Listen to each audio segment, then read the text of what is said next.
Diary, hello, it's the beginning of May and this is a just about positive review of the Smart Peak Flow meter, which I've bought to monitor my asthma condition. But I would argue that everyone should be monitoring their peak airflow capabilities. And so let's look at what I've bought and look at why you should buy probably this device until a better one turns up. So I do have an outstanding asthma condition, and recently I've decided to quantify it by looking at my peak airflow. And I've been to my NHS doctor in the UK, and the NHS doctor gave me this manual device which you blow into here, and that blowing pushes this little plastic gauge up, and it pushes it up to me, in the best case, let's call it 550, something like that. So when I blow into that with the hard puff at that end, I get to about 550. Since I always thought I had a very good airflow, I'm annoyed to find out that's actually subnormal. And as an aspiring athlete, that kind of annoys me.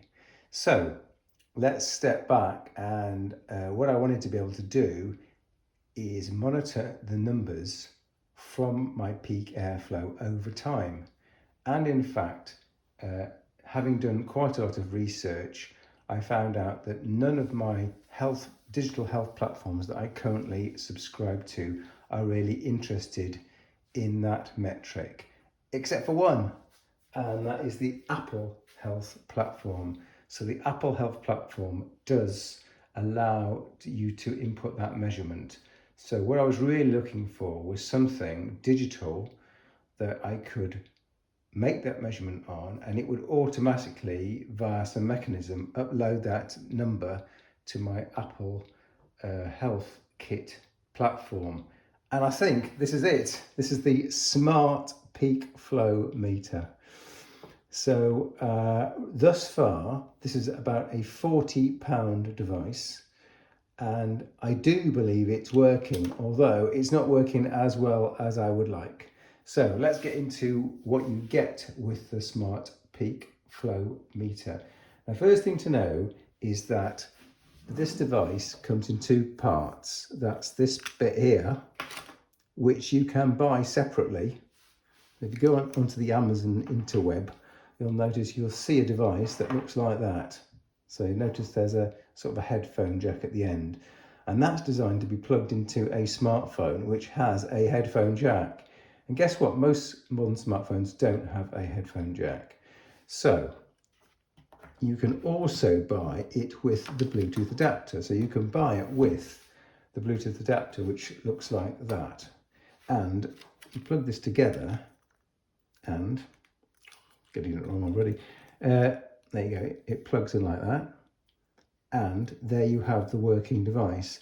Now, let me do a bit of grumbling first of all. So when you buy the device, it comes with all of this flopping packaging. It comes with a bag, you're never going to use that. It comes with lots of boxes which are difficult to open. I know you only have to do this once, but I found it terribly irritating, so I'm going to tell you about it. And it comes with some terrible instructions in a typeface that's far too small for me to read, even with my maximum magnification glasses on. So anyway, I had issues with the load of crap that came with it. We'll get rid of the crap. So now we're back down to the device. Now the good news is that on Apple's iOS, I've got it working, and you can see there is a little graph of my measurements to date. And as you can see, I've made few measurements, but I don't think things are going to change. It now seems to be quite reliable in that I start the app, it doesn't ask me to log in with my user ID and password anymore. It's saved that. So that pain in the what's it's gone. And secondly, when I make a recording here, it says connect device. So I'm going to switch the device on. So this has got a micro USB, which has got some sort of battery inside of it. So once it's charged, you can press the button, I'll call the best demonstrations. You see it says connect device. Now it says press to start because it's connected. Okay, let's press to start. Connected, and it just says blow into the device. So off camera I'm going to do a bit of blowing. Wasn't blowing super hard, but I've got a 588. Let's blow a bit harder.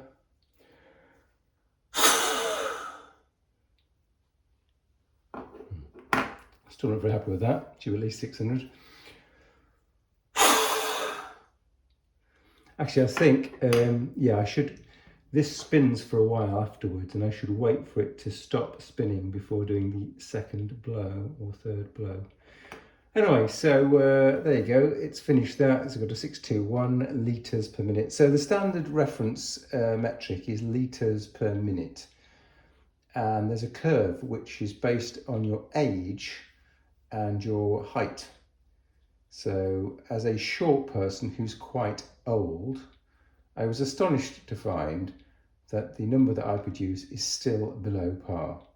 Anyway, so you'll now found, it also asks you how many symptoms you've had today, and it also asks you how many puffs of your blue inhaler have you had. Now in the UK, by the way, there's always been different types of inhalers. There's been a blue inhaler for all emergencies and a brown inhaler for sort of daily use.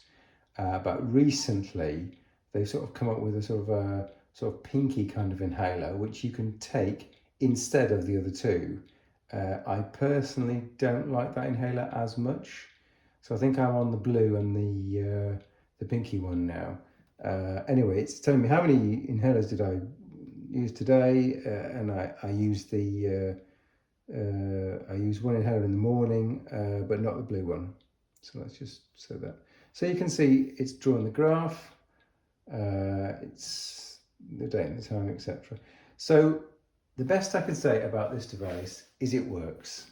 I think that the metric is off compared to the one that I got from the National Health Service by a factor of 100, which is quite a lot, but it's off every time. So if I look at the number that I'm getting, which is just over 600, and say, you know what, my number is really about, let's say, between 500 and 550. If I can remember that, because the number of 600 would actually be pretty good. So if I can remember that the number is actually bigger than it should be by, let's say, 50 to, let's say, 70, then I can subtract that number from the number that I actually get on the app for a more of a realistic number. So there you have it. It's available on Amazon and it's about £40, which, I mean, it's annoying for a device that's not perfect with shockingly bad instructions, but really it's the only device that I've found that does this job, i.e.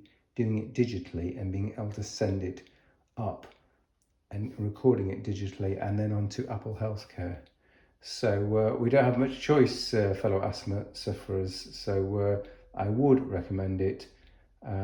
It's better than nothing. Thanks for listening.